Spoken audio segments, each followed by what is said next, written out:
OK 咧，咁我哋今晚會開始啦。咁啊，我哋今晚咧盡可能會集中喺兩個部分嘅。第一咧就係、我哋喺成個Grid One 同埋 Grid Two 裏邊咧，會睇 work 呢一樣嘢係究竟係發生嘅咩事咧？尤其是咧喺呢個 Grid Two 裏邊咧，大家會學咗更加多嘅嘢，有 participle 啊、infinitive 啊或者 subjunctive 呢啲都係大家未學嘅嘢，但係咧需要喺 Grid Two 裏邊大家會學埋嘅。咁所以今晚都會同大家咧有個 overview，究竟係發生緊咩事嘅咧？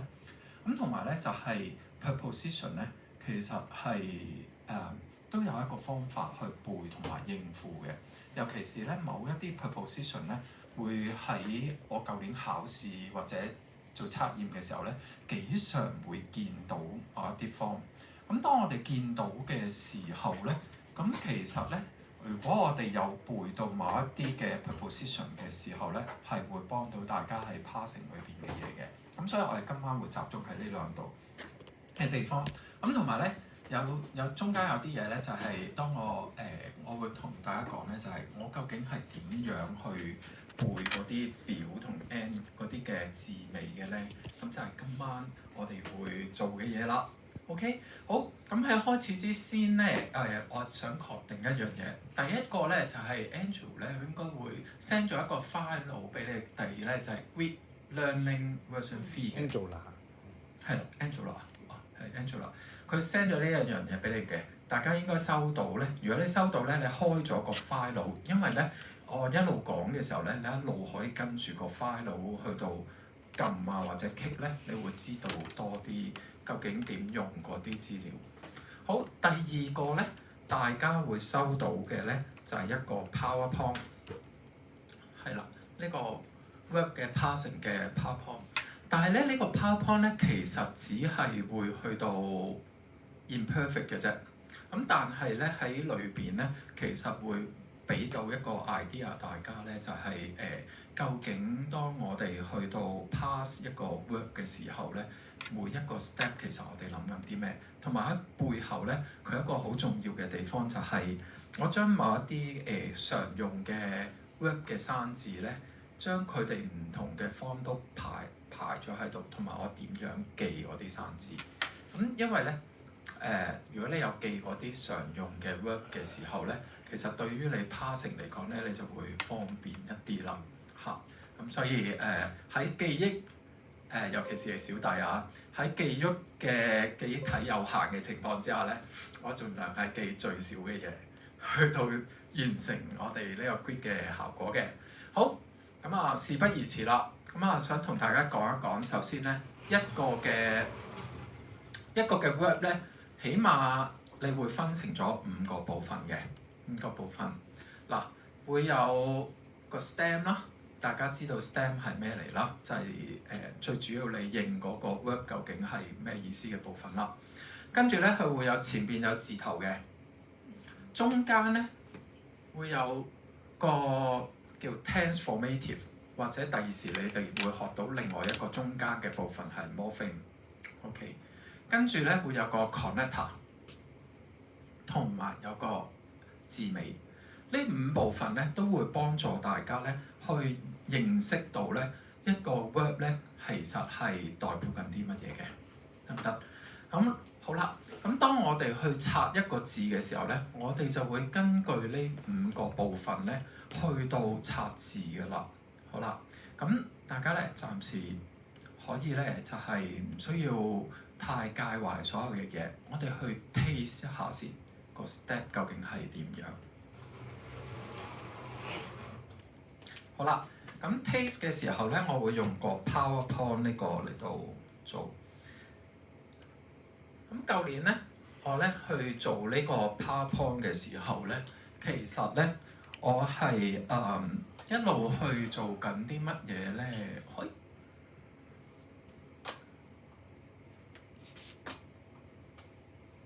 呢度咁有掣嘅咩？好，咁咧呢個 PowerPoint 咧，其實大家用嘅時候咧，你每 click 一個 click 嘅時候，你喺你部如果你係用緊電腦嘅話咧，會好啲嘅。iPad 嘅 version 咧係好似因為唔係 Microsoft 咧，未必 work。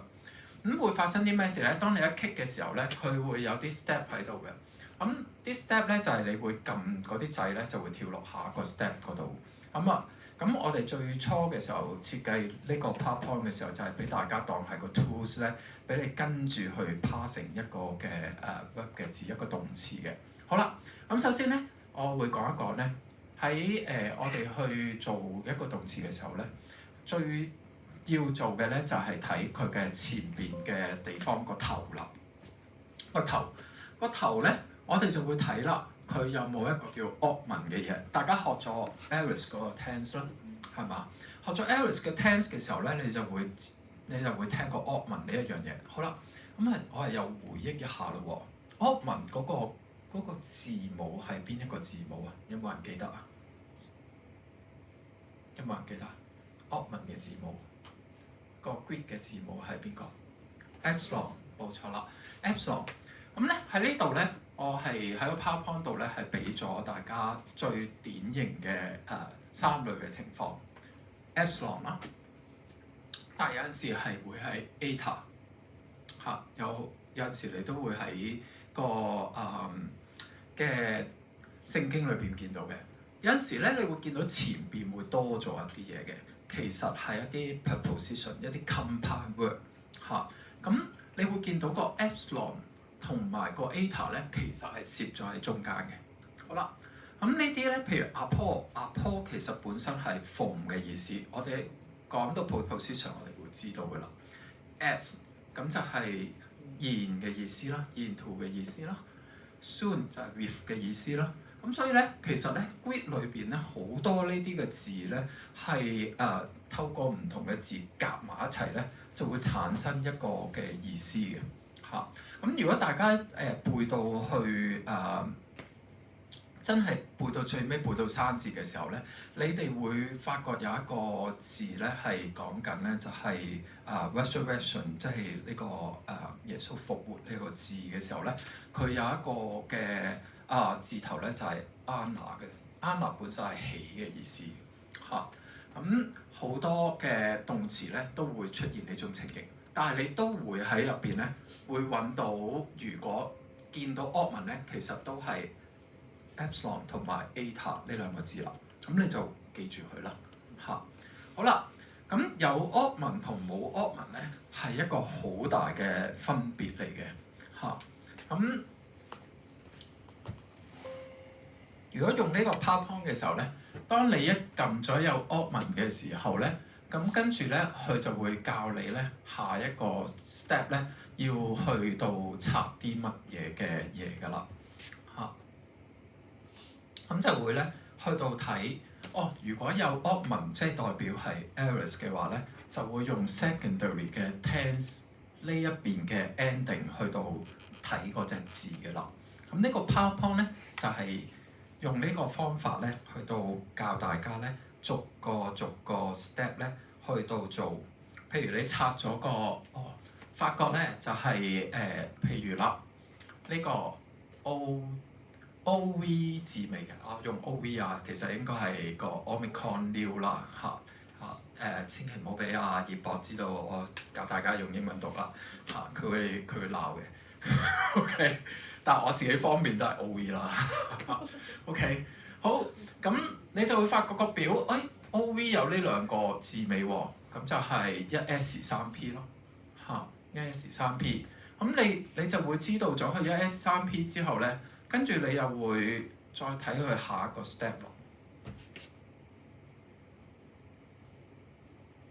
下一個 step 嘅時候咧，你就會發覺哇，好多嘢發生喎，嚇好多唔同嘅情況喎，嚇咁根據中間嗰個我哋叫 transformative 嘅嘢咧，我哋就會去到拆解得到咧，究竟佢係 aorist 嘅咩嘢嘅 mood 或者佢嗰個 form 啦。好啦，咁呢個 PowerPoint 係呢個用法嚟嘅嚇。咁當大家去到自己訓練去到拆字嘅時候咧，你可以跟佢嚟做亦得。又或者咧，就係我哋今日會講嘅呢一個，我放大啲下，download 咗佢落嚟放大先。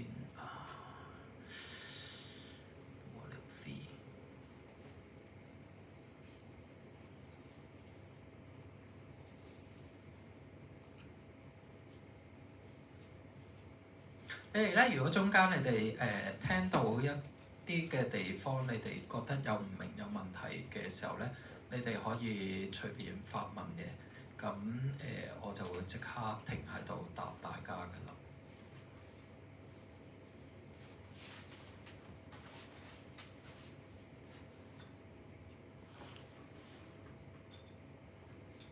好啦，咁咧喺個 Excel 嗰度咧，嗰個嘅會有個其中有一版咧，就係個 full tense 嘅parsing 嘅。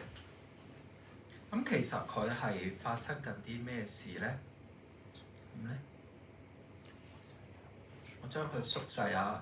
其實咧，佢就將所有我哋會喺 Grade 1同 Grade 2裏邊學過晒嘅，將而家學過或者你哋將來會學嘅所有關於 verb 嘅嘢咧，都會排晒喺入邊嘅，排晒喺入邊。咁所以咧，呢個就係你哋將來要全部嘅嘢都要知道，而喺個 Grade 2裏邊要考嘅嘢啦。咁啊，唔需要太驚嘅。咁我一路講咧，你哋就會開始有啲了解，究竟係點樣去到認識呢一樣嘢啦。好，咁啊嚟咯喎，我係事不宜遲咯喎。好啦，頭先講過咧，就係當我哋查一個 verb 嘅時候咧，我哋首先係喺個頭嗰度開始啦，就係分佢有冇 oddman 啦。咁喺呢度咧都係咁嘅，都會講俾你聽啊，有嗰紮 oddman嘅嘢啦。好啦，咁咧其實除咗有冇 oddman 呢一樣嘢之外咧，仲有一樣嘢叫做 reduplication 嘅，有聽過嘛？學 perfect 嘅時候 reduplication。好啦，咁我首先咧，我講咗 reduplication 呢一樣嘢先。嗱，咁喺個 Excel 嗰度咧，你 click 條 link 咧，佢自動就會飛落去 reduplication 嗰一個嘅 step 裏邊㗎啦。好啦，跟住咧喺呢個 Excel 裏邊咧，其實佢會將嗰一個嘅嘅一啲嘅 example 同埋咧佢嗰個 form 啦係點砌成嘅啦，同埋最緊要係第幾課教你呢一樣嘢嘅。咁當你想 refer 翻嗰一課嘅時候咧，你就會揭翻開個 chapter 嚟到睇咯。嚇，好啦，點解我哋會睇 reduplication 先咧？咁我想大家咧就係睇下呢個 PowerPoint 啦，click 去 reduplication 嗰條 link 嗰度飛入去啦。你飛入去啦，喺個 Excel 嗰度，或者你直接飛去嗰行啦。如果你用緊 iPad 飛唔到嘅時候，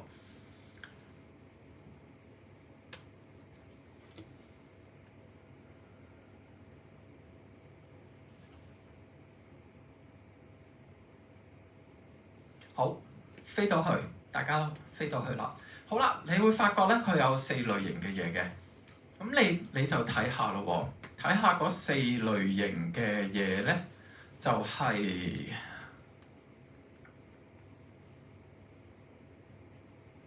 睇下個名啦。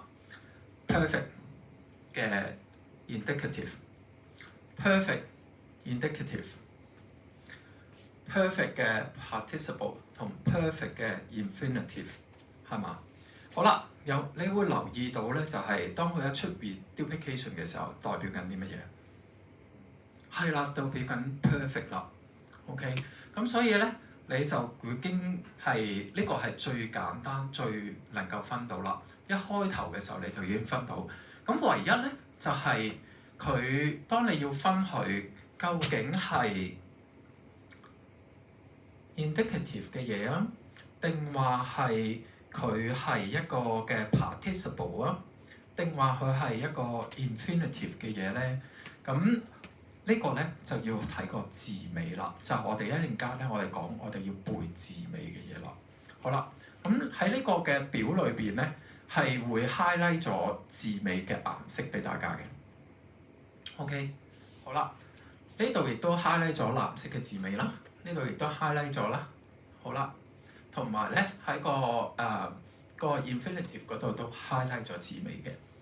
其實咧字尾有起碼呢度咧會有3類型嘅字尾，你會見到嘅。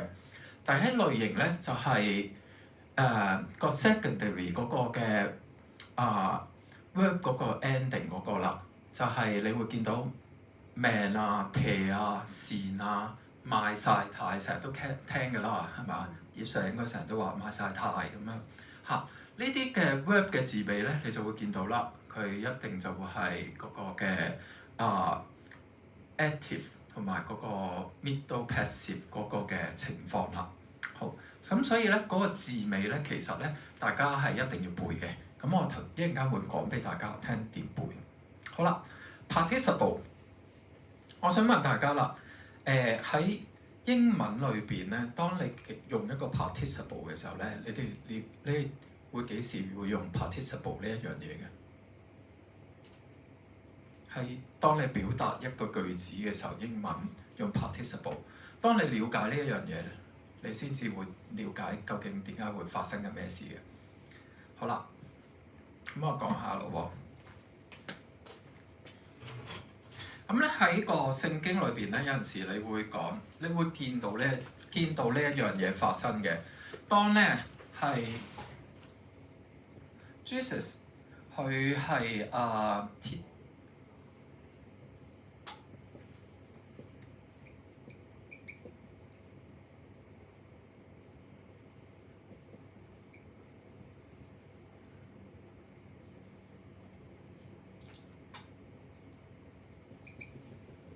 好啦，就係啲咩嘢嚟咧？就係我哋會發覺咧，就係喺英文裏邊或者咧有時啦，我哋會有一啲子句咧會出現嘅。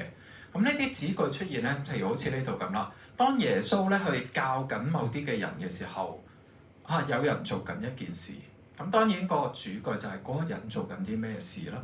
咁而嗰個子句就係當耶穌做緊咁你就會發覺咧，就係個子句嗰度咧，係一定係有個動作發生緊，跟住有一個人去做緊某一樣嘢，係嘛？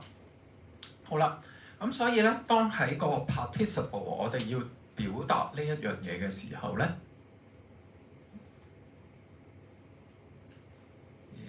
好，當喺個 participle 裏邊，我哋要表達嘅嘢咧，我哋頭先講啦，佢會表達某一個人去做緊一樣嘢，係嘛？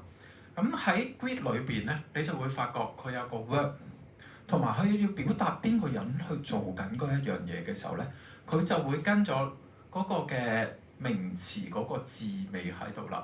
即係大家平時咧去到背嗰個嘅嗰啲OS 啊、OU 啊、W 啊、OV 啊嗰一紮嘅字尾啦。咁當然有212嘅字尾同31嘅字尾啦。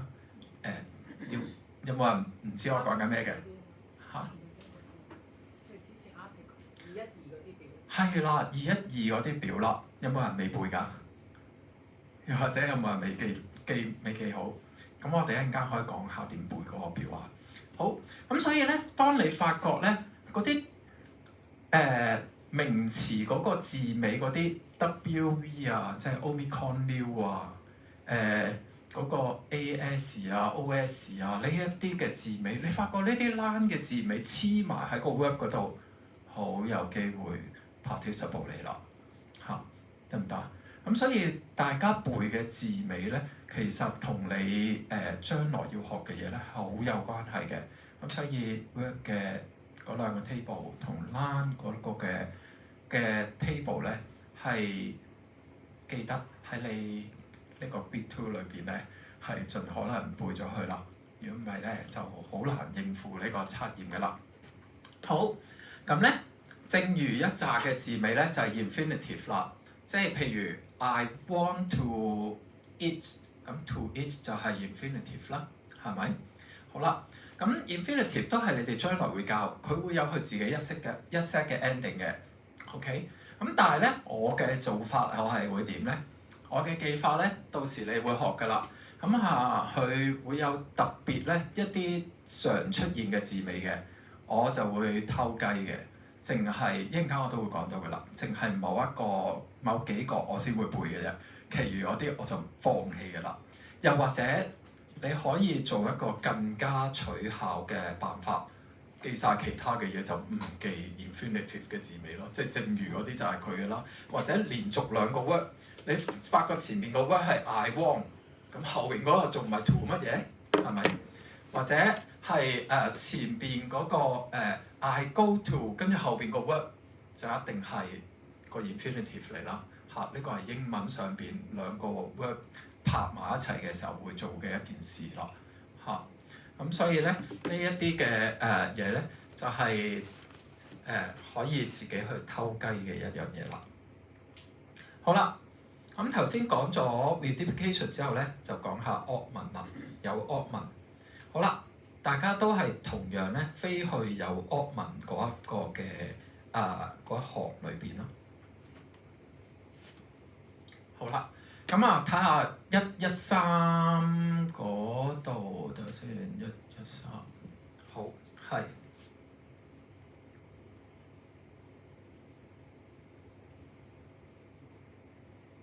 好啦，咁你會發覺咧，如果你哋可以睇下你自己 file 嘅，佢有好多行嘅，有好多行，但係咧都有一個共通點嘅喎。個共通點你哋試下去揾下，會有一個共通點嘅，同頭先咧 reduplication 都好接近嘅。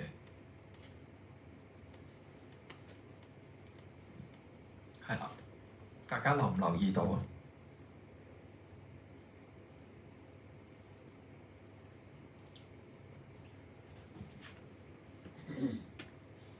好，我而家移動去呢個 screen， 你睇下第113呢一行啦，你會留意到佢哋有啲咩嘅共通點咧？當你一發覺有 augment， 即係有 epsilon 或者有 eta， 係啦，都係 Aries 啦。OK， 所以咧你會發覺啦，如果你能夠記得起 epsilon 同埋 eta，你入去睇嘅時候咧，你就會發覺走唔甩嘅啦。Aries 係正如就係你記唔記到個字尾咯。OK， 中間嗰啲我自己咧就唔係好理會佢係一型嘅 Aries 啦、二型嘅 Aries 啦定三型嘅 Aries 啦，我自己係唔理佢嘅。見到 augment 就 Aries， 跟住就後邊個字尾嘅啦，就決定佢係咩嚟嘅啦。咁慳翻好多功夫嘅，得唔得啊？咁志在就係你記個字尾有記得幾清啦，得唔得？好，咁所以咧點解我哋花咁多篇幅去講咗個字頭咧？咁其實咧，因為 augment 同埋 reduplication 咧已經好肯定你會知道係 perfect 同埋 Aries 嘅啦。好啦。咁冇 augment 咧係比較煩啲嘅嘢嚟啦，因為咧佢會牽涉到咧你已經喺上季學咗嘅 future tense 啦，你將會學到嘅 participle 啦，會學到嘅 infinitive 啦，一啲叫做imperative， 即係一啲命令式嘅一啲嘅嘢都會喺裏邊學到嘅。好，首先講下第二個 step 啦。當你冇個 augment 嘅時候咧，咁所以而第二個 step 咧要去睇嘅咧就係個字嘅中間嗰部分，就係 tense formative 或者 morpheme。呢個係個名嚟嘅啫，個學名。實質上你要睇嘅都係中間嗰幾個 character 會發生啲咩事啦。第一個我哋要睇嘅就係 future tense， 會有 sigma 啦，係咪？如果佢係一個 passive 咧，通常你會見到 theta 跟住有個 eta 嘅，或者就咁 eta。可以咁講，無論你係 Aries， 你係呢個嘅 future tense 咧，其實你見到 theta eta 呢兩樣嘢攝咗喺中間咧，好有機會都係 passive 嘅情況㗎啦。咁所以你記住咗呢度咧就 OK 啦。好啦，有 future tense 嗰個嘅formative 之外咧，其實participle 咧，我哋會叫佢中間嗰嚿嘢叫做 morpheme。morpheme 咧，其實我自己咁講啦，我只會記我而家寫出嚟嗰扎嘅啫，VTES 或者個 MAN-OS 呢一紮嘢嚇。咁或者咧個 infinitive 我就會只會記住 EIV 呢一樣嘢，因為我自己喺聖經裏邊睇咧，常出都係呢一紮嘢嘅。咁即係話，如果佢考試係喺啲經文裏邊抽出嚟嘅話咧，你都會發覺成日都係類似嘅嘢。咁我哋要慳記憶嘅嘢嘅時候，就梗係揀一啲聖經成日出嘅嘢，咁命中率高啲咯嚇。咁當然，如果你記憶體好強嘅時候，咁你記晒嗰啲字尾都冇妨嘅嚇。好啦，咁我哋講一講呢一度 tense formative 裏邊咧呢個嘅 future tense 先。好 future tense 咧有 sigma 呢個唔係難嘅，最難嘅係乜嘢一回事咧？就係 liquid 啦。大家仲記唔記得 future liquid 呢一樣嘢？就係咧無啦啦咧，佢會喺個嘅字嗰度咧係會有一個蛇仔喺度嘅。咁喺 present tense 裏邊咧，亦都有同樣一個嘅情況出現嘅喎。當佢要 reduce 嗰隻字嘅長度嘅時候咧，又係出現蛇仔。咁所以咧喺我自己嘅舊年咧，面對最常發現咧就係喺個 word 嘅中間出現嗰條蛇仔嘅時候，究竟佢係 present 嘅縮埋咗嗰個嘅情況啊，定話係 future 嗰個情況咧？咁其實咧係有得睇嘅。咁大家咧就要記住啦，喺條蛇仔嘅前邊係 LMNR 呢4個 character， 是但一個咧佢就係 future liquid 㗎啦。OK， 好，咁 example 喺上邊 LMNR， 好啦，喺個蛇仔前邊係個 new 啦 ，LMNR 啦。咁你就會發覺佢係個 liquid 㗎啦。咁你向前數啊得㗎啦，得唔得？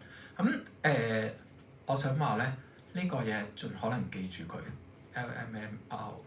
咁點解咧？就係如果你係老師嘅話，你想考下啲學生，同埋將佢哋分邊個係高低嘅話，你梗係會諗一啲刁鑽嘅嘢。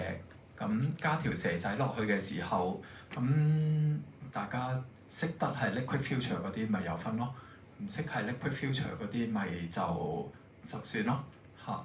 咁你就會分得到啦。咁所以咧，如果你記咗呢一個咁少嘅部分咧，咁你就會解決得到，就會有啲着數喺度啦。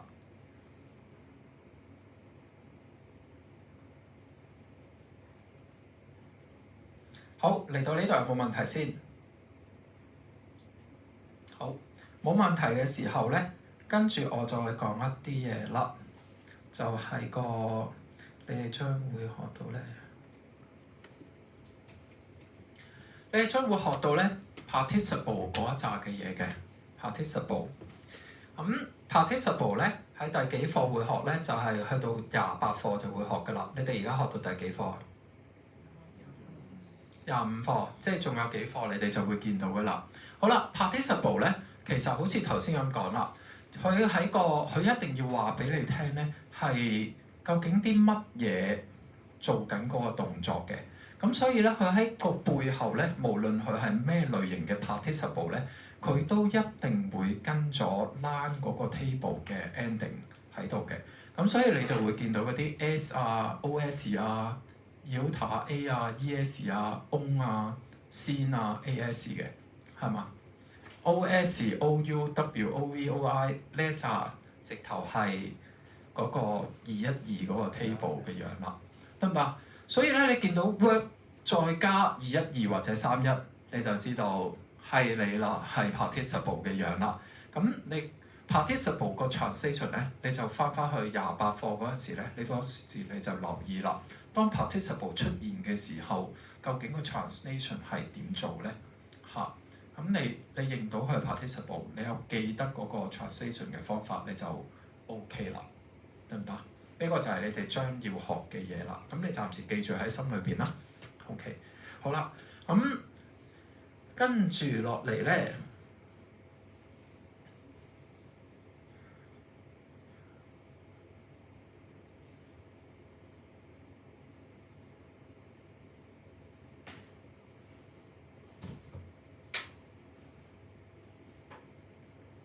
你哋喺31課嘅時候，31課嘅時候會學一樣嘢叫做 subjunctive。subjunctive 係咩咧？就係、大家都如果喺英文嘅時候，你哋會學過一樣就係、如果某一種情形嘅時候，你就會去做一啲嘢啦。有學過呢一樣嘢嗬 ？if 嘟嘟嘟，你就會做一啲嘢啦。又或者咧，你就會係一個 condition，so that 你會做一啲嘢。大家有學過呢一種嘅文法。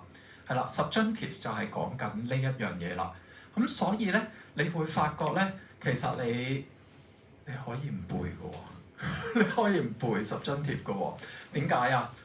你見到個 if 後邊咪就係 subjunctive 咯，個 word 係嘛？你見到個 so that 後邊跟嗰個咪就係 subjunctive 咯。你 passing 都唔使 pass 佢㗎啦，係 passing 都 pass。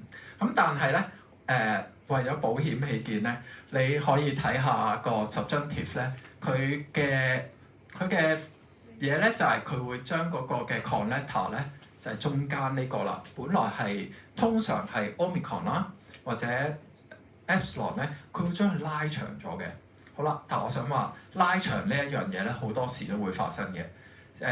咁所以咧佢只能夠幫你做兩樣嘢，就係你見到佢又拉長咗，又見到前邊係 so that 或者見到前邊係 if， 咁你就知道好有機會係 subjunctive 啦，得唔得？咁當你學到呢課嘅時候，你再留意下呢一樣嘢啦。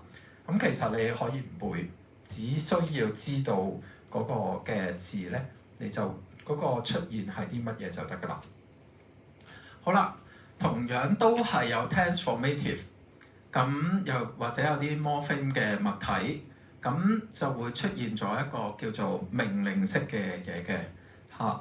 咁喺個聖經裏邊咧，你通常會見到 go 嗌大家去，或者 look 大家睇下嗰啲嘢嚇。通常會喺邊度發生咧？就係耶穌講嘢，跟住開引號啦，跟住就係一個命令嘅動詞啦。好啦。咁所以當你去到睇嘅時候咧，你話喂，我記憶體唔夠喎，咁點算啊？咁係就記住耶穌講嘢第一個動詞好有機會就係呢啲咁嘅命令式嘅嘢啦。咁你唔想背佢嗰個morpheme係啲乜嘢嘅時候，又唔想背，咁咪就用呢啲取巧嘅嘢咯嚇。咁當然啦，如果你背埋嘅時候，你就100%準確知道佢究竟係咪一個命令式嘅嘢啦。咁你到時你自己做就選擇啦，得唔得？好，嚟到呢度講嘅future 頭先講嘅subjunctive 同埋 imperative 裏邊嘅嘢，有冇唔明嘅地方先？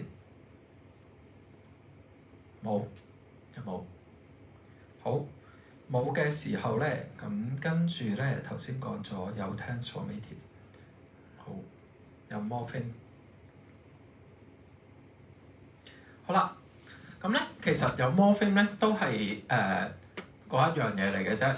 大家會見到咧，又係一紮嘅嘢之後咧，跟住後邊咧又係會出現咗咧嗰啲欄嘅字尾嘅。咁頭先講過啦，如果有欄嘅字尾嘅時候，其實佢就會係咩嚟啊？就會係 participle 嚟㗎啦。咁所以咧，其實你可以唔背佢中間嗰個 morpheme 嘅，因為你會確定得到佢係個咩字尾。咁同埋咧，點解我話我有時我會直頭唔背中間嗰個咧？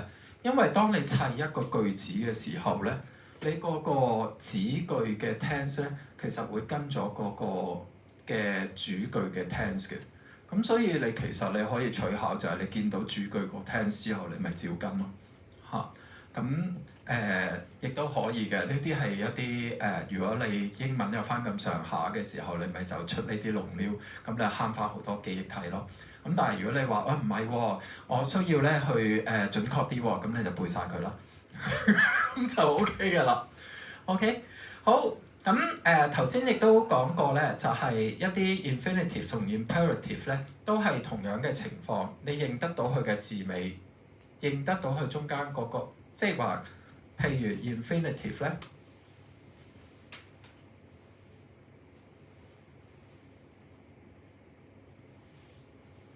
佢嘅字尾咧就會有 EIV 呢個字尾嘅，或者有 SAI SAR 呢個字尾嘅。係啦，咁其實咧，你認得到呢兩個字尾咧，就係 infinitive 㗎啦。但係小心喎，SAI 呢個字尾咧係喺其他嘅情況都會出現嘅，但係 EIV 咧係一定係佢嘅，一定係佢。咁所以咧，我自己背咧，我只會背 EIV 嘅啫，因為我就覺得我認咗 SAI 嘅時候，我都唔知佢究竟係邊一個嘅 tense 嘅情況啊。咁我就會好似頭先咁啦，兩個 word 拍埋一齊喎，咁仲唔係 infinitive 咁樣做嚇？即係 go to 後邊嗰個就係 infinitive 㗎啦，want to 後邊嗰個 infinitive 㗎啦，係咪？咁我哋咧，所以我哋做 translation 嘅時候咧，就係有呢啲嘅少少嘅小聰明咧，會幫到自己去背少啲嘢，但係處理到啲嘢啦。OK， 了解。好，咁咧。其實整個嘅tense 裏邊咧，就係講緊呢一樣嘢嘅啫，就係你用個頭，你已經分到佢係咪 aorist，係咪個perfect 㗎啦。你用個 tense formative，你就已經揾到 future 嗰個 tense 嗰個啦，sigma 或者係有個 theta eta，你已經知道埋係 passive 啦。有個 ending，基本上你已經命中咗嗰個嘅 participle 㗎啦，得唔得？咁所以咧喺呢幾樣嘢裏邊咧已經幫到你。咁但係因為咧今日你哋有好多後邊嘅嘢你未上啦，我只能夠講咗呢一個嘅 concept。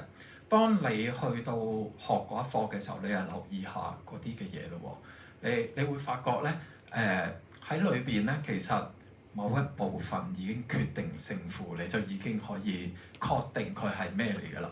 咁所以當你喺考試嘅時候做 translation 咧，你就要好似頭先嘅 step 啦，睇頭、睇中、睇尾嗰三個 step，跟住就已經決定佢係咩嚟啦。嚇，咁啊平時多訓練就會 OK 㗎啦。好啦，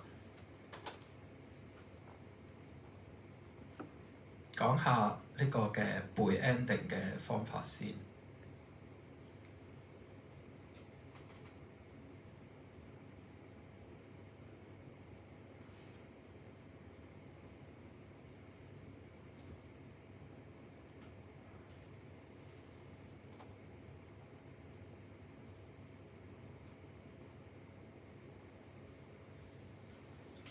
好，用呢個嚟到做啦。我放大啲啊！係咪全部人都未背過primary table 同 secondary 嗰個 table 㗎？咁我講下咧，究竟點背咯嚇？希望我盡量講快啲啊！好，我自己背嘅時候咧，係利用佢嘅諧音嚟到背嘅。咁primary 嘅 table 你會一定會第一個就係 omicron 啦，咁啊 O 啦。第二個係個 sigma 啦，佢嘅音係時嘅。咁第三個係 iota 啦，跟住 mentessin。好啦，咁我自己咧就用一個好震撼我自己嘅方法咧，就係咁嘅，我就會利用佢嘅諧音啦，就係屙屎要屙大啦嚇。咁你屙屎嘅時候你就要屙大啦，跟住屙完就要抿啲屎啦。咁咧就會記晒個 primary table 嘅第一段啦。OK 嚇，咁咧係喺個碌屎嗰度應該會有嘅。好啦，就係喺呢度啦。屙屎要屙大，好啦，記住要揾啲屎啦。咁你就會記得到晒成個啦，好震撼嘅。你就會記得到晒啦。好，跟住落嚟啦，跟住咧就係下邊啦，就係買晒大啦嚇。咁但係係啦，你就要小心啦，無法個屎忽嚟大啦，係啦。你輸清乾你就係啦，你屙唔到噶啦。咁你就會記晒咧 primary 個 table 嗰12個啦，得唔得？好啦，咁啊，所以咧翻去睇住份嘢笑下啦，咁啊笑下你就會記得做呢一紮嘅字噶啦。好啦。咁到呢個 secondary 嗰邊係點背嘅咧 ？secondary 嗰邊咧，我其實咧我係會靠個嗰個嘅primary 嘅 table 咧去到記住佢嘅。好，首先咧 secondary 個 table 咧呢邊個。喺度添，喺 PowerPoint 嗰邊。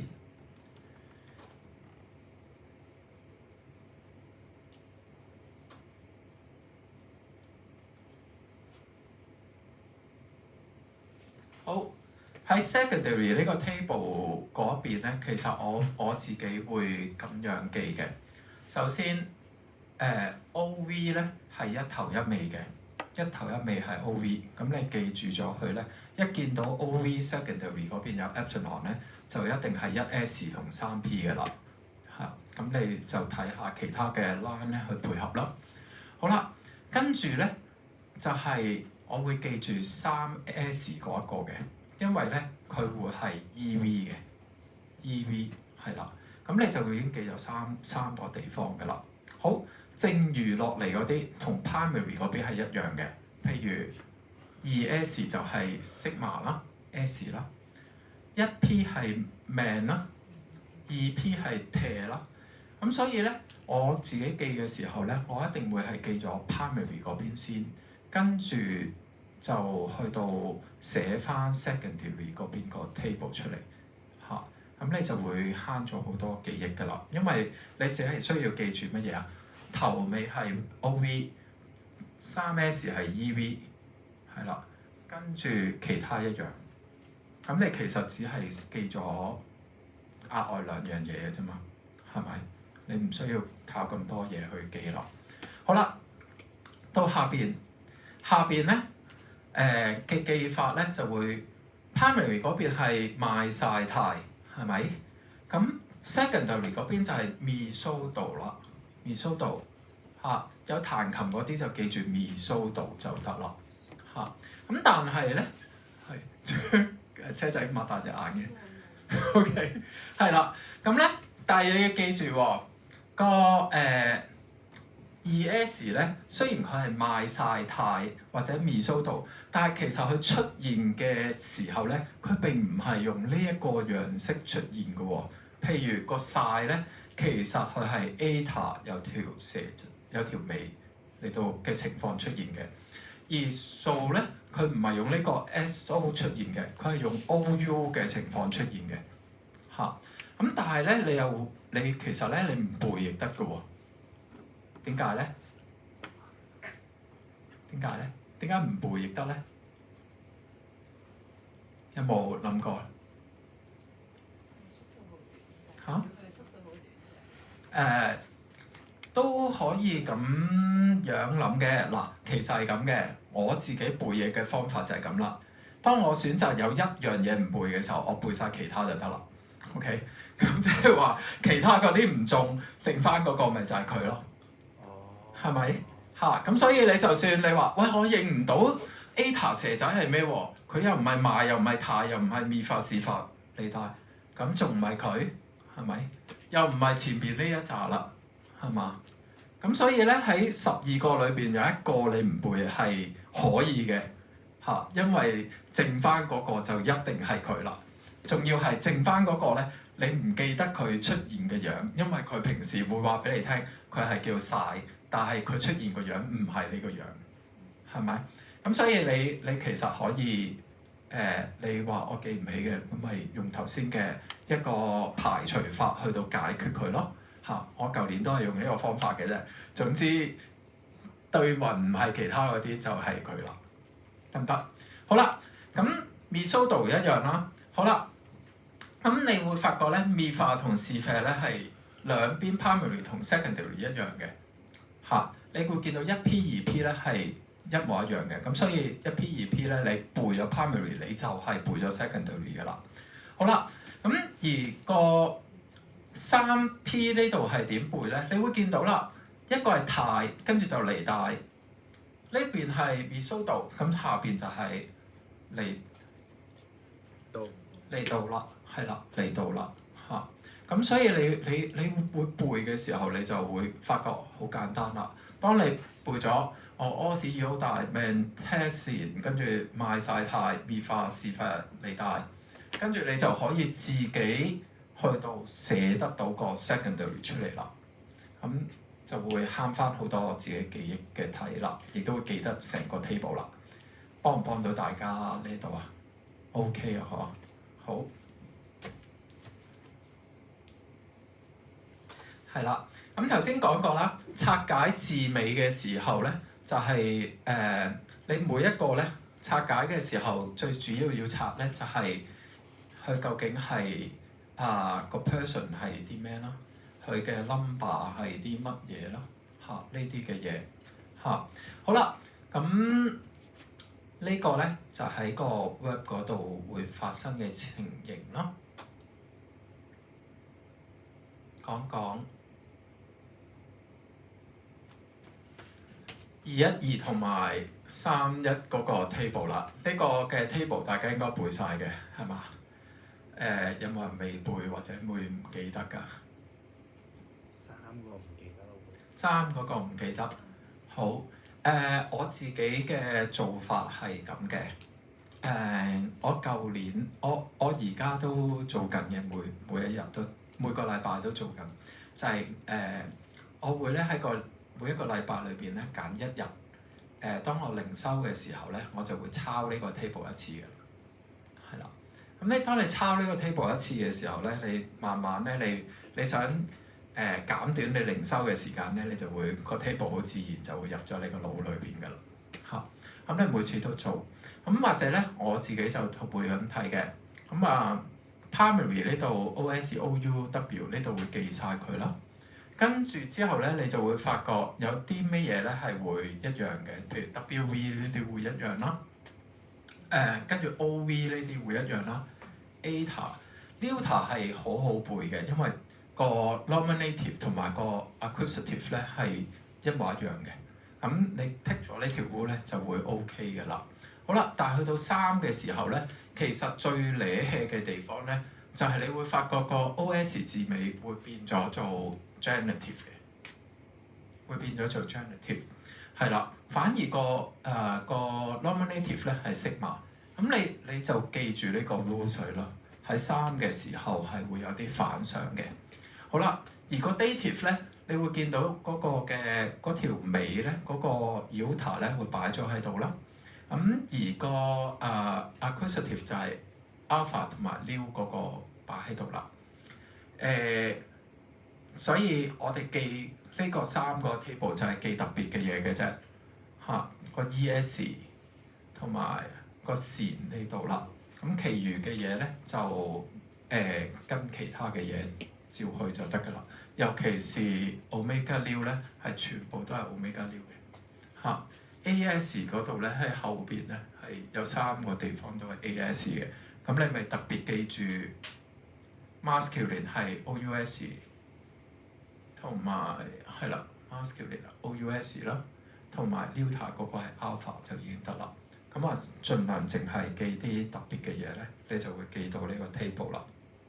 咁記咗 line 呢個 table 同埋 primary、secondary 嗰兩個嘅字尾咧，基本上嚟講咧，你會喺 Grid 2呢度咧，你已經會能夠處理晒 participle 同埋正式 verb 嗰邊嘅所有嘅 tense 嘅嘢㗎啦。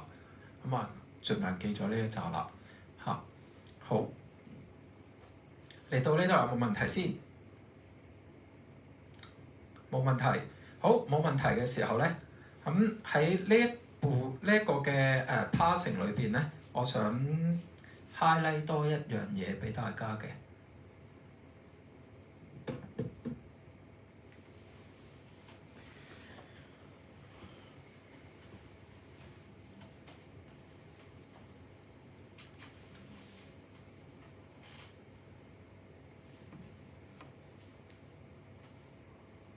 好，就係 subjunctive 啦。頭先講 subjunctive 嘅時候咧，我會講到就係佢會出現喺某一啲嘅 pattern，譬如 if 啦、so that 啦、呢啲嘅情況啦。咁嗰啲字咧 whoever 啦，都會係跟住佢後尾就一定係 subjunctive 㗎啦。咁所以咧 subjunctive 咧其實唔係記嗰個 word，係記佢前邊嗰隻字究竟係咩嚟，咁你就會解決㗎啦。咁喺呢個 Excel 裏邊咧，已經將嗰扎嘅情況都列晒俾大家。咁所以你睇個 Excel 跟住佢去做就已經 OK 啦。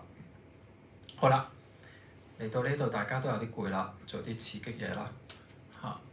好，咁啊，大家開你個 Logos 啦。開你個 Logos 咧，咁做啲乜嘢咧？就係我哋點樣去到強化自己個 translation， 或者咧你點樣喺平時咧能夠一眼就見到嗰個句子裏邊嘅 word 係喺邊度咧咁嚇？咁咧呢個係路加福音裏邊咧，其實咧你會見到一啲嘅嘢嘅，見到啲嘢。好，咁咧。我哋用呢個夠唔夠大啊？你睇下路加福音嘅24章嘅44節啦，應該pen 開始嘅，係啦，pen 開始，你揾到啊？揾到，好啦，pen 開始，咁咧嗱就咁睇pen呢隻字先，見唔見到佢係 epsilon 開頭啊？見到嗬 ，epsilon 開頭。咁頭先已經講過啦，佢就又會係好有機會係 Aorist 啦。跟住你睇下後邊係 EV 喎，EV 頭先講過啦，係3S 係嘛？係啦。咁所以咧，當你擺落去嘅時候咧，你就會發覺咧，佢喺後邊下邊就見到啦 Aorist Indicative 3 Singular 啦，得唔得？係啦。咁所以咧，其實呢一啲你當你掌握咗嘅時候咧，你每日要練嘅嘢咧，只有一樣嘅啫。你揾一句句子，你自己睇本聖經嘅時候咧，你去睇，咁你揾一句，你會覺得你係有啲信心嘅，你會知道個動詞係啲咩嘅，跟住你就嘗試好似頭先咁，就係去估下嗰一個字嘅嗰啲嘅 features 係啲乜嘢嚟咯？究竟佢係咩 tense 啦？佢係個number 啦嚇，或者個 person 啦，咁你會揾得到嘅，得唔得？好啦，又例如咯喎，呢個後邊呢個啦，揾到啊！係啦，冇錯啦，你講得好啱啦。有個 epsilon 啦，見唔見到 epsilon 啊？見唔見到 epsilon 啊？係。見到 epsilon 嘅時候，你就已經知道佢係邊個嚟啦，係嘛？見到後邊係 SA，你就又會知道佢大概係個結果啦。咁所以咧，你其實你每日咧，你都可以去到練嘅。係啦，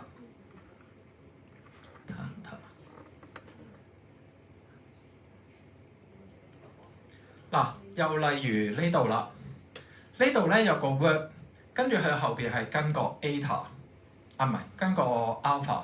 咁我哋頭先講過啦，當佢係 alpha 嘅時候，佢跟緊 line 嗰個 table 噶嘛，跟緊 line 嗰個 table 嘅時候，你已經知道咧佢 participle 嚟啦，得唔得？咁所以你日後當你學嗰一課嘅時候，你就會發覺，哇！佢嗰啲字尾，你一睇個字尾就知道佢大概你向邊個方向就會出現嘅。你會發覺咧喺路加福音裏邊咧，其實好多 participle 出現嘅嚇。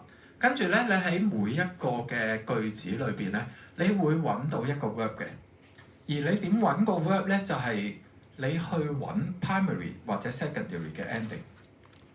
你揾 secondary 嘅 ending 咧，你就揾個 epsilon 啦，你就會揾到佢啦，得唔得？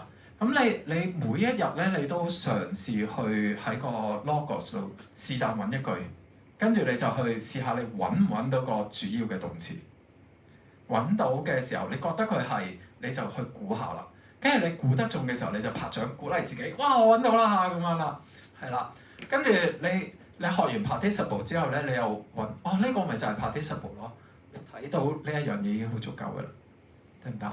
咁就已經幫到你自己咧喺個passing 裏邊咧，已經幫到好大部分嘅啦。咁剩餘落嚟嗰啲咧，就係靠你自己背字啦。OK， 了解，亦都知道個練習方法，每日揀一句嘅啫。同埋咧，唔需要成句 pass 晒嘅，因為太嘥時間啦嚇。但係你每日揀一句，揾主要個動詞，跟住就揾啦。因為主要嘅動詞只係得 present tense， 一係 aorist， 一係就係 perfect future， 四樣嘢嘅啫，係咪 future tense 你就一定係靠個 tense formative 嚟揾佢嘅，係嘛？咁你perfect 又係嗰個multiplication 嘅嘢嚇 aorist 就係 epsilon 啦。咁唔係嗰一站咪就係 present 咯，係咪？用呢個排除法，咁每日去練習下，你就會發覺你嘅功力咧會提升㗎啦。如果你每日都去練咧，基本上可以咁講就係去到 grade 2尾咧，你係應該能夠一眼就睇得到嗰一個嘅動詞係點㗎啦。得唔得？了解。好啦，了解嘅時候咧，就講下另一樣嘢啦。需唔需要休息㗎？唔需要休息我就繼續㗎咯喎。我嘗試講快啲啊！我知你哋好眼瞓。OK， 好啦。咁喺個 PowerPoint 裏邊咧係有一啲嘅我已經去到寫咗落嚟，我自己記錄上邊咧一啲比較常用嘅字同埋常用嘅動詞同埋點記住佢。第一個嗌翻Helioscope ，Helioscope。咁你會發覺咧，我係 highlight 咗咧佢嗰個字咧，基本上有3個 character 咧係會令到你係知道佢係邊個嘅。第一就係 Julio，OK， 邊個知咧 ？Julio 係啦，跟住 Who， 跟住 La 咁啦。好啦，你凡係睇到邊個知Julio咁樣嚇，就係嗌翻呢個字嘅啦，就係翻呢個字嚇。咁所以咧，你其他部分你都唔鬼死理佢咁滯嘅啦。你見到呢個跟住 R、I 或者 R-E、R-O 呢個就係佢嘅啦，得唔得？好啦，跟住第二個字就係began 或者 I rule 呢個字啦。OK， 咁又係啦，arcade 啦，NP set 呢個，你見到咧佢係 eta row 啦 ，alpha row 啦，咁係後邊係跟個Clark 或者嗰個嘅死啦呢個字oops 定話 S 咧？死啦唔記得咗添，突然間係啦。咁你就會發覺，凡係 APX 或者 AP 呢個好似 E 字嘅物體咧，就係 I began 㗎啦，得唔得？好啦，跟住下邊呢個咧係最好記咗佢啦，因為咧呢個咧係成日都會出現嘅，尤其是頭先我哋講啦，如果我要出一個題目係由一個命令式嘅，一定有人講嘢㗎嘛，係咪？一定有人講嘢，即係話你一定會見到邊個 say 呢一個嘅動詞出現，係咪？咁所以啦，唔背咁你就揾唔到邊個講嘢，你就未必揾得到嗰個命令式嗰個字啦。咁所以呢個咧背咗佢嚇 Lego 嗰個啦 ，L 嚇 L 咧呢個咧係硬記咁滯㗎啦嚇，冇就係 I will say 嘅。咁但係咧 so far 我未見過，咁多年未見過佢出過，咁所以你可以搏佢一鋪嘅，即係又係講一樣嘢啦。你覺得佢唔會出，你咪唔背咯。咁但係佢出咗，咁就你就係啦。好，跟住有 upon，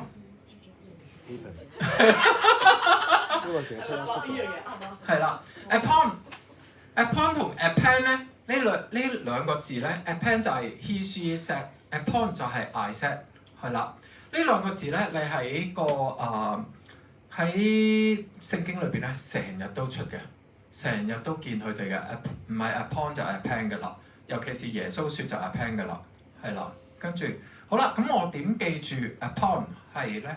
就係你自己講嘢咪有 upon 咯嚇，你翻到屋企咧係啦，你就同老公講啦，我講嘢咪有 upon 咯嚇，你講就唔知啦。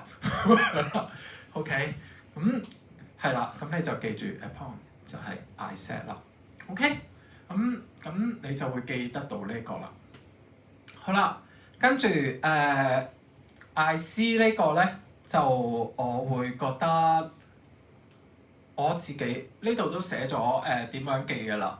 咁但係咧，我自己會覺得啊 ，see 呢個或者 behold 咧，你哋成日都會喺記字嘅時候有個 battle 啦，有一個號啦，好啦，又係啦，耶穌會嗌大家做咩？睇下 see， 咁嗰個係咩啊？命令式啦，佢好多時都喺個命令式裏邊出現嘅，係啦，會出現呢一樣嘢。咁所以嗱，又係嗰句嘅啫嗱。如果葉 Sir 特登陰你哋佢自己作句就冇辦法啦。但係你喺個經文裏邊，你會幻想到幾時嗌啲人睇咧？就係耶穌嗌你睇咯，係咪？嗌你聽咯。咁所以呢個咧，我自己覺得，我雖然我列咗出嚟，但係你可以係諗下你背定唔背啦。好，下一個。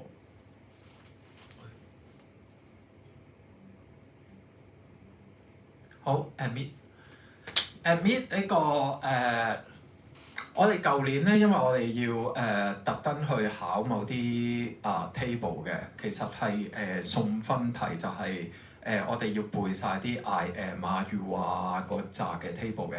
咁我唔知道你哋今年有冇呢啲送分題？Grade 1有。咁 Grade 2有冇咧？我唔知。如果冇嘅咧，你又可以慳翻啦。OK， 都係目標為本啦。OK。好啦，跟住 echo 有，咁 echo 咧係一個非常之難去搞嘅一樣嘢嚟嘅。咁但係咧，你會發覺咧，佢嘅 pattern 就係有個 epsilon 跟住交叉 epsilon 跟住就係嗰個好似 E 字嘅物體啦 epsilon 交叉係啦。咁所以咧，你睇到呢啲 pattern 咧，你又唔知佢係乜水咧。咁住你又發覺前邊有個人，後邊有件物件，咁你咪搏佢一鋪 have 咯，係咪？咁呢個就係石嘅六成戰法啦，就係淨係背人同埋背物，咁中間自己懟落去啦。咁呢個就係呢個情況啦。好，跟住林巴羅呢個，你發覺咧 LAM 啦、LAB 啦，呢個咧就係 taken 嗰個嘅 pattern 嚟啦。一冧親佢，一冧係啦，你就要攞佢啲嘢㗎啦。啲女仔係啦，一冧啲男人咁，你就可以攞到佢啲嘢㗎啦。咁你就記住佢啦。OK 好啦，跟住echo 埋 echo 埋咧，其實咧佢只係得 future imperfect 同埋 aorist 咧，佢係冇 passive 嘅，即係你唔會被動咁去一啲地方嘅嚇。咁你要記嘅咧就只係記嚟，咁係點嚟咧？將來我嚟 epsilon 嚟啊嘛，我嚟嚇。咁imperfect 嘅時候嚟喺 aorist 都係嚟嚇，唔好理佢其他嗰啲字尾啦。咁佢一嚟咁你就知道，咪就係 come 咯嚇，係同大家廣東話嗰個字差唔多噶啦，就係你發覺你譯到去嚟啦，咁你就係 come 啦，得唔得？好啦，跟住become 咧，我呢度會寫咗啦。我會 I become 堅驚嚇，你變成堅驚就係 become 啦。咁你會見到佢有堅啦、驚啦、堅啦、驚啦，係啦。見到堅驚就係 become 嘅啦，你都唔需要理佢其他嘢啦嚇。咁記住 become 堅驚就得㗎啦。好啦，同 become 好接近，好容易搞錯嘅就係 low 啦嚇。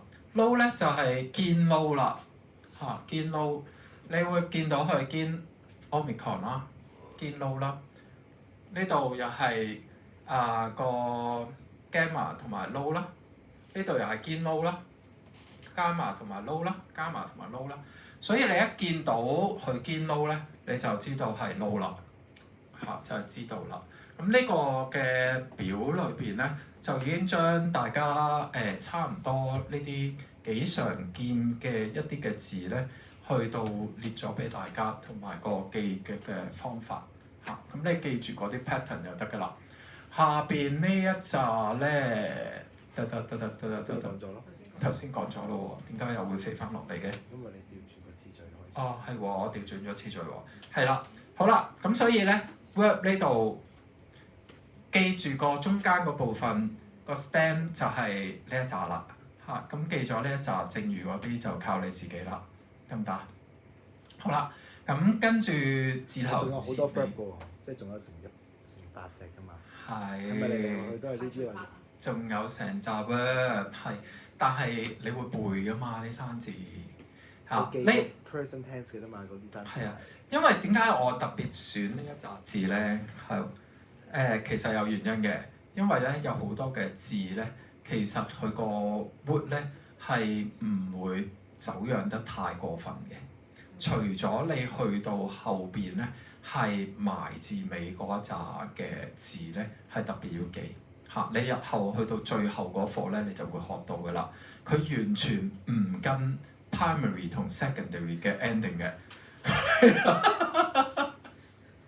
係啦。咁所以咧，其中一個就 echo， 其中一個就係 echo 埋啦。佢係完全唔跟嘅。咁所以佢完全唔跟住狀態之後，我就只能夠記佢嗰啲好變態嘅 pattern 啦。咁呢一紮嘅全部就係嗰啲唔跟嗰啲咯。你見埋字尾嗰啲就係唔跟嘅啦。我就將嗰啲唔跟嗰啲，但係有常用喎嗱。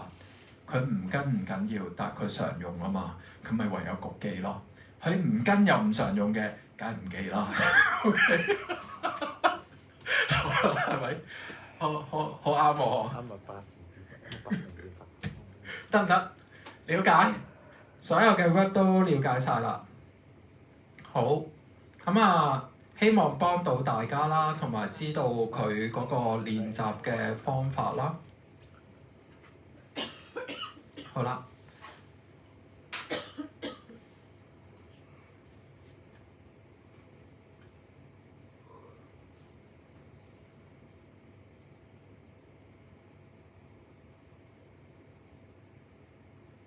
好，跟住落嚟就係今晚最後嘅一個地方啦，就係 participle 都講咗成個鐘添，太慢啦！我一定要下次再講快啲。好，咁記 preposition 嘅時候咧，要記住佢咧後 preposition 咧係最強力咧去管轄住佢後邊嗰個字，究竟係用緊 dative 啊，用緊 genitive 啊同 accusative 嘅，學咗啦嚇 preposition 學咗嘛？學咗係啦，所有無論你想講嗰個字係啲咩字咧，佢一跟住 preposition 咧就要跟 preposition 去到行嘅啦。好啦，咁所以當我哋記 preposition 嘅時候咧，一定要記住嗰個 preposition 自己之餘咧，亦都要記住佢後邊嗰隻字係跟咩嘅嚇，咁你先至能夠咧解得啱嗰個 preposition。OK， 係咪？好啦，咁事不宜遲咧，咁我就會講下記嘅方法啦。記 preposition， 如果佢有 genitive 嘅記先。如果佢有 genitive， 好啦，跟住咧就如果佢多過一個 meaning 嘅時候咧，記完 genitive 個 meaning 就記去 accusative 個 meaning。好啦，咁而正如咧有啲字咧，佢係特別係跟 dative 嘅嚇。好啦，咁我哋睇一睇咯喎。言 to 呢一啲現親嘅。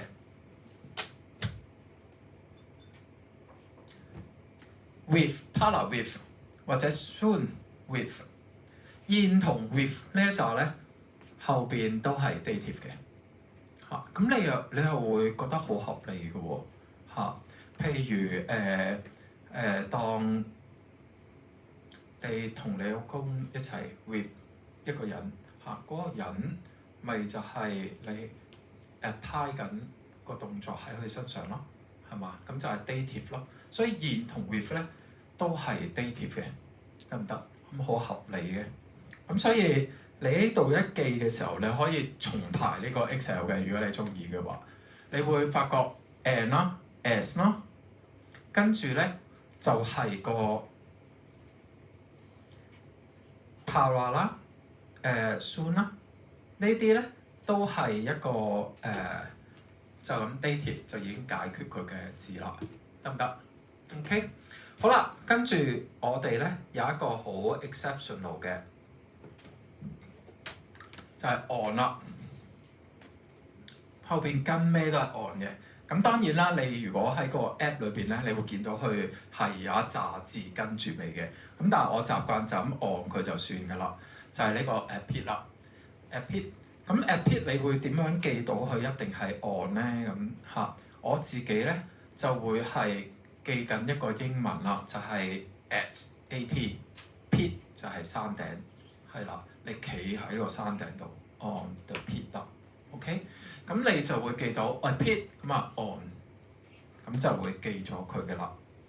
好，其餘嘅記咗 genitive 先，逐個嚟啦 at 一定係逢嘅啦。好，咁咧你會發覺咧喺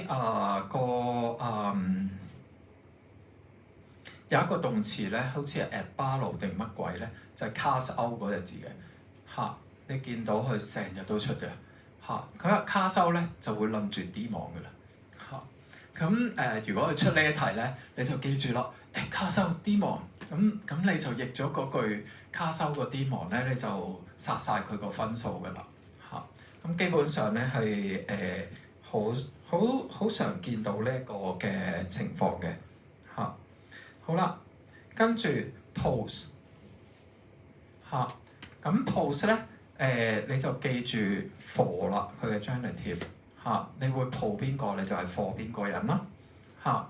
跟住咧呢個 dear 咧你係一定要記住咗，呢個係好常出嘅，同埋咧係點解常出咧？因為佢咧其實係考緊你咧認唔認到幾時用 through。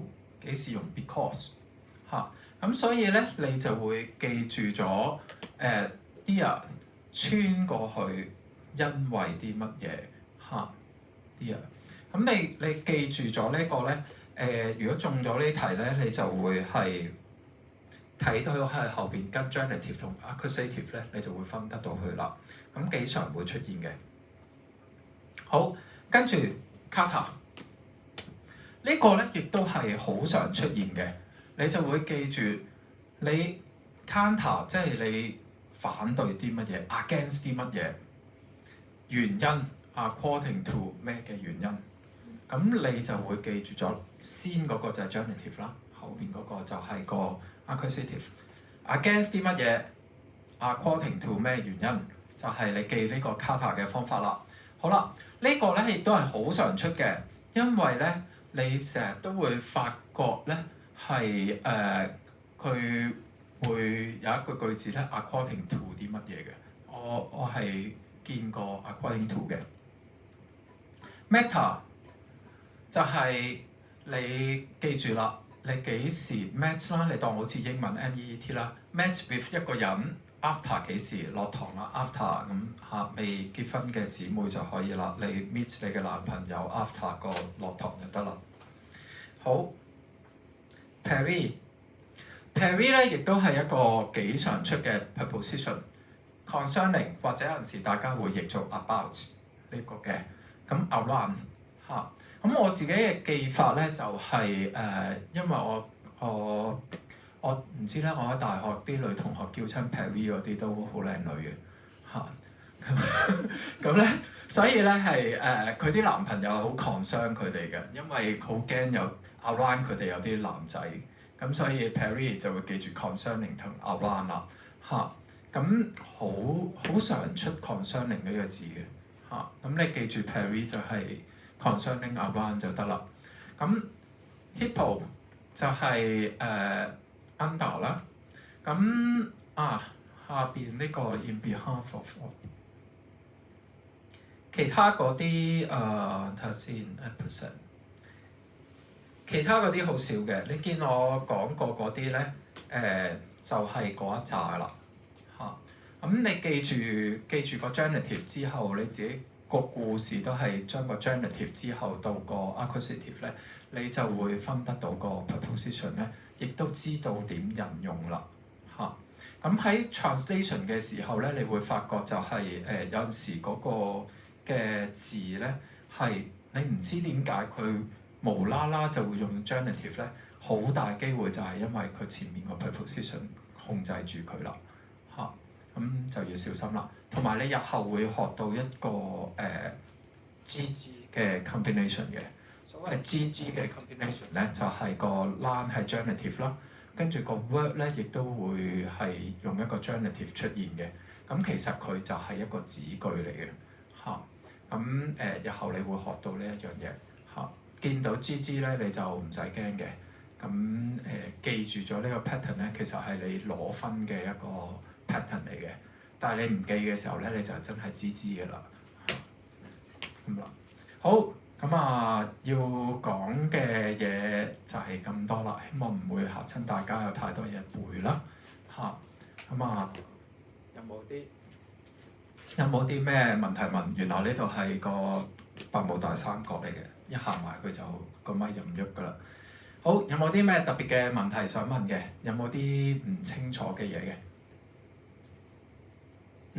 好，冇唔清楚嘅嘢咧，咁我就講多些少，就係呢一個喺後邊咧，就係小弟咧舊年溫書嘅時候咧每一隻字咧，我自己係寫咗一啲嘅記憶嘅方法咧，去記住咗嗰啲嘅字究竟係會係點記住佢嘅嚇？咁你哋可以睇下啦嚇。咁有啲係靠佢個諧音啦，有啲會解釋啦。咁裏邊會幫到一啲嘅，希望嚇。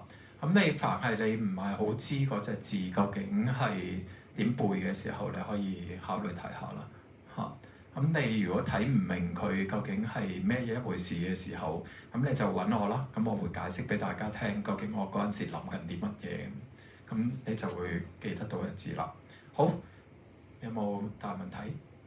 冇問題嘅時候，係啦，講咗好多嘢，希望大家會明得到啲啦。OK，好，咁同大家有個禱告就結束啦。親愛嘅天父，我哋咧都求你都親自咁幫助一班嘅學弟學妹啦。我係知道咧 Grit 係唔容易嘅，但係我哋就懷住一顆心就係我哋好想明白真理，我哋好想用原文去了解經文。求主你幫助大家啦，去記住一啲嘅表，一啲嘅基本嘅句子嘅使用方法嘅時候咧，能夠令到大家都記最少嘅嘢，而能夠亦都解到嗰一個嘅句子。求主你親自幫助學弟學妹們啦，佢哋能夠順利咁去到完成呢個 Grade 2同 Grade 3嘅學習啦。今晚咧大家都會散去啦，求主俾大家有好嘅休息。我係祈禱，奉主耶穌基督名求，阿門。好，唔該晒，辛苦晒。你哋聽我講嘢辛苦啲啫。